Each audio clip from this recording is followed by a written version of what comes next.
And with me now is Michael Harrigan, former FBI agent and threat assessment expert with Pax Group LLC. Thank you very much, Michael, for being here with us tonight. What will investigators be focusing on right now? I think right now they're going to be clearing that scene to look at the the wreckage there to make sure there's not additional victims that were caught up in the fire. But once that's done, I think they're going to turn pretty directly to this individual's background. The big question here is the why. They got to find out why he did this. The public's going to want to know. The investigators need to know. So they're going to have to go deep into his background. Hopefully he left some writings behind, or he had some type of social media footprint in the last few days, something that would give us a look into his mind and see whether he was under some type of extreme pressure, suffering some type of trauma. We want to find out what drove him to commit this horrific act. The suspect appears to have used multiple tactics to create chaos. What do you make of that? Well, I think, ramming the vehicle into the door, frequently church services are, the doors are locked once services begin. So he may have known that and used the vehicle in a way to breach the door. But I also have to say that the congregation there seems to have had some type of plan in place. The fact that so many people were able to escape and fled quickly out the back likely minimize the number of wounded and killed here.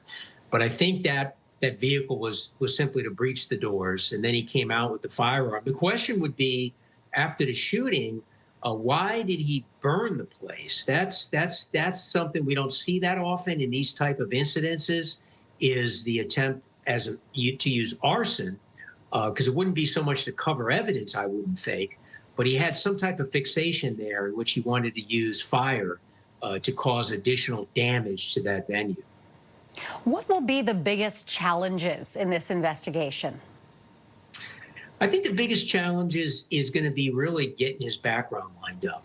He was a former Marine, had served in a war zone in Iraq. So they're going to be going back through that and seeing if there's some record in his military service, whether there's something in his medical records. Did he get VA treatment?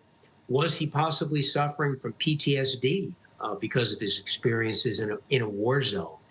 He also had a young child who was born not too long ago that had significant health issues.